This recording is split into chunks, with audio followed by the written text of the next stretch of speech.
ქრისტეს მიერ საყვარელო მამანო, ძმანო და დანო, სოფელ მეღრეკისის კვიდრნო, ყველას მინდა მოგილოცოთ დღესასწაული წმინდა წინასწარმეტყველისა, წინა მორბედისა და ნათლისმცემელისა უფლისა იოანესი. იცით რომ დღეს ჩვენ ვზეიმობთ მის შობას და ეს არის ამ უძველესი ტაძრის დღესასწაული და წმინდა ნათლისმცემელი იოანე არის შემწედა მფარველი მეღრეკისისა მისი კვიდრების და რა თქმა უნდა ყოველთა მის მიმართ მედრებელთა. და ამ დღესასწაულზე ტაძარში მე ვხედავ მრავალ ახალგაზრდას. ნათლისმცემლის შობის დღესასწაული ეს ასევე არის დღესასწაული ყრმების, ჩვილების. რამე თუ მათი მფარველია წმინდა იოანე ნათლისმცემელი. და ეს საყვარელო ბავშვებო, მინდა თქვენი ყურადღება მივაქციო იმაზე თუ როგორი პიროვნება იყო იოანე ნათლისმცემელი და მის შობაზე როგორ დაიბადა, როგორი იყო მისი ცხოვრების პირველი წლები. იოანე ნათლისმცემელი შეეძინა უკვე მოხუცებულ მშობლებს. წლოვანებაში იყვნენ ზაქარია და ელისაბედი და მათ გამოეცხადა გაბრიელ მთავარანგელოზი. ზაქარია იყო ღვთისმსახური, სოლომონის ტაძრის მსახური. და როგორც მათზე ბრძანებს წმინდა წერილი, ეს ორი ადამიანი იყო ღვთის მოშიში, მორწმუნე და უფლისათვის სათნო ცხოვრებით ცხოვრობდა. მაგრამ მიუხედავად ამისა, ვიღაცამ შეიძლება თქვას, აი ისინი იყვნენ მართალი ადამიანები, პატიოსანი, მორწმუნე, ღვთის წინაშე სწორად ცხოვრობდნენ, მაგრამ აი შვილი არ ეძლეოდა. რატო? რა არის მიზეზი ამისა?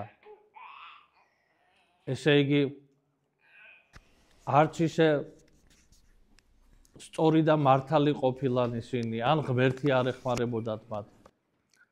მაგრამ ეს ასე არ არის. იმიტომ რომ მართალი ადამიანის სიმართლე ის კი არ არის რაღაცის გამო.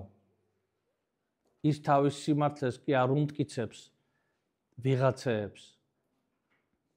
არამედ ის თავის სინდისთან არის მართალი და მართალი ღმერთთან. და მისი სარწმუნოება ზუსტადაც გამოიხატება იმაში, რომ ის ღმერთზეა მინდობილი და თავისას კი არ იჯინებს, რასაც ქვია, არამედ ღვთისაგან ელოდება წყალობას. და აი ეს სიმართლე და პატიოსნება მათ ღვთისაგან დაუფასდათ. მთავარანგელოზმა გაბრიელმა მათ აუწყა, რომ ეყოლებოდათ შვილი, რომელიც აღმატებული იქნებოდა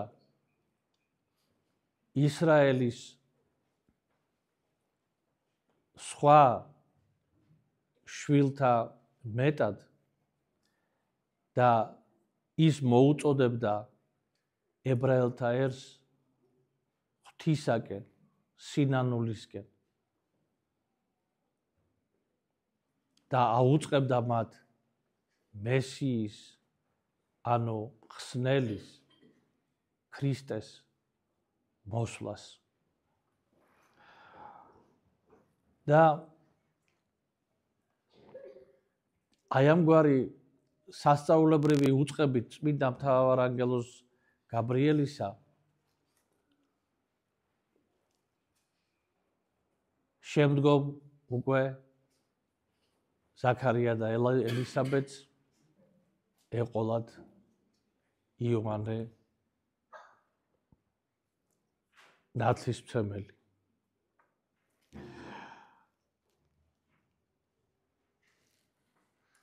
ძალიან პატარა იყო იოანე ნათლისმცემელი, როდესაც გარდაიცვალნენ მისი მშობლები. მამამისი ზაქარია იყო მოკლული ჰეროდე დიდის მიერ, როდესაც მან გამოაცხადა, რომ 2 წლის ასაკამდე, 2 წლის ასაკისაც ყველა ყრმა უნდა ყოფილიყო მოკლული.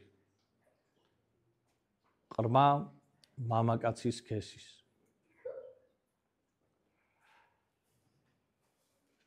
ელისაბედმა მოკიდა თავის შვილს ხელი, რომელიც როგორც ჩვენ ხედავთ 2 წლის ასაკამდე იყო და ისინი წავიდნენ უდაბნოში, იქ მიიმალნენ. ხოლო ზაქარია მსახურობდა ტაძარში სოლომონის და იქ მივიდა სამეფო გვარდია და მოსთხოვეს შვილის ადგილსამყოფელის თქმა. მაგრამ ზაქარიამ არც იცოდა სინამდვილეში სად იყო მისი შვილი, სად წაიყვანა დედამ. და უპასუხა, რომ მან არ იცოდა. და ის მოკლეს სოლომონის ტაძარში შიგნით. იოანე ნათლისმცემელი მცირე ასაკშივე დაობლდა, იმიტომ რომ მალევე დედამისიც მიიცვალა, მართალი ელისაბედი. და ეს ყრმა იზრდებოდა უდაბნოში და როგორც წმინდა წერილი ამბობს, რომ კალით, ანუ მხალეულით იკვებებოდა და ბავშვობიდან არ სვამდა ღვინოს. ის გაიზარდა მეუდაბნოე მოღვაწე, ლოცველ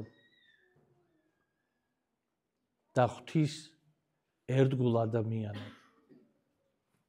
რომელიც გამოვიდა ებრაელთა ერის წინაშე და დაიწყო მოწოდება ერისა სინანულისკენ. აი ამგვარად საყვარელო ბავშვებო, ჩვენ აი ხედავთ აი ამ დიდი წმინდანის, სოფლიო ეკლესიის წმინდანის ცხოვრებაში, მინდა გითხრათ, რომ იოანე ნათლისმცემელს მუსულმანებიც პატივს სცემენ. და იოანე ნათლისმცემლის ცხოვრებას რო გადავხედოთ, ჩვენ ვნახავთ, რომ თითქოს მისი ცხოვრება თითქოს კი არა იყო უმძიმესი და ტრაგიკული. თვითონაც მოკლული იქნა, იცით თქვენ, რომ ჰეროდემ მას თავი მოკვეთა უსამართლოდ. გაიზარდა მამისა და დედის გარეშე.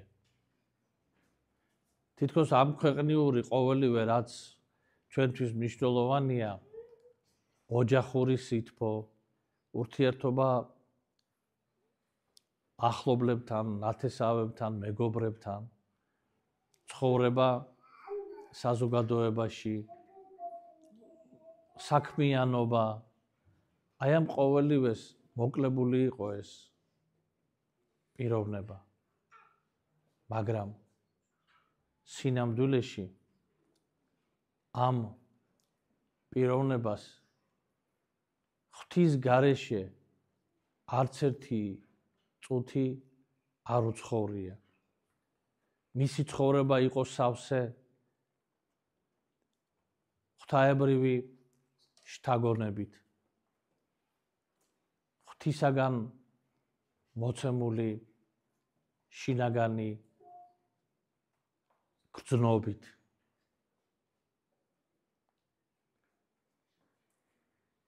და ეს არის ის წმინდანი, რომელზედაც თავად ქრისტე ამბობს, რომ მასზე აღმატებული კაცთა შორის, ანუ მასზე უფრო დიდი კაცთა შორის არავინ არ არის. არც მამათმთავრები, არც წინასწარმეტყველები, არც შემდგომ მოციქულები და სხვანი.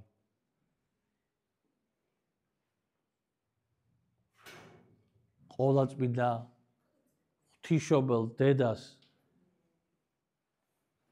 ქრისტეს მშობელს და იოანე ნათლისმცემელს გამოვხატავთ ჩვენ საკურთხეველში, როგორც ვედრებელთ მთელი კაცობრიობისათვის ქრისტეს წინაშე. გამოვხატავთ წმინდა საკურთხევლის ზღუდეზე, კანკელზე.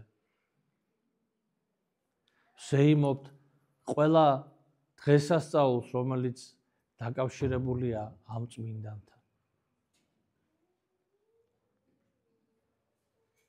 და აი რა შეიძლება ჩვენი მხრიდან გავაკეთოთ, აი რით გამოვხატოთ ჩვენი პატივისცემა, სიყვარული ამ დიდი წმინდანისადმი. შევიკრიბეთ მის დღესასწაულზე, ვიზეიმეთ და ვადიდეთ ეს წმინდანი. ეს ძალიან კარგია. მაგრამ აი სხვა დღეებში რა შეიძლება გავაკეთოთ? სხვა დღეებში ჩვენ შეგვიძლია მის შესახებ წავიკითხოთ. წმინდა წერილში წავიკითხოთ მისი ცხოვრება და ასევე მის მიმართ თუნდაც მცირე ლოცვა წარმოვთქვათ. იქნება ეს სადიდებელი თუ სადღესასწაულო ტროპარი და ამით გამოვხატოთ ჩვენი სიყვარული და სურვილი, რომ იოანე ნათლისმცემელი იყოს ჩვენი შემწე და მფარველი წინაშე ღვთისა. და რაც მთავარია, განსაცდელის და მწუხარების ჟამს გაგვამტკიცოს ჩვენ, გაგვამხნევოს და მადლი სულისა წმინდისა მისი მეოხებითა და ვედრებით ღმერთმა მოგვანიჭოს. და მისი შემხედვარე ნუ შევშინდებით ცხოვრებისეულ განსაცდელს თუ მწუხარების გამო. არ გავხდეთ სულ მოკლედი, არამედ გქონდეს იმედი ღვთისა, ყოვლადწმინდა დედა ღვთისმშობლის, იოანე ნათლისმცემლის და წმინდანების და ვიცოდეთ, რომ ჩვენი საბოლოო და ყველაზე მნიშვნელოვანი მიზანი არის შეხვედრა ღმერთთან. მაშინ, როდესაც ღმერთი ინებებს ამას თითოეული ჩვენგანისათვის. და თუ თქვენ ახალგაზრდები იოანე ნათლისმცემელისადმი მიბაძვას დაიწყებთ ახალგაზრდობიდან, ღმერთი თქვენ მრავალწყალობას მოგივლენთ. სულიერს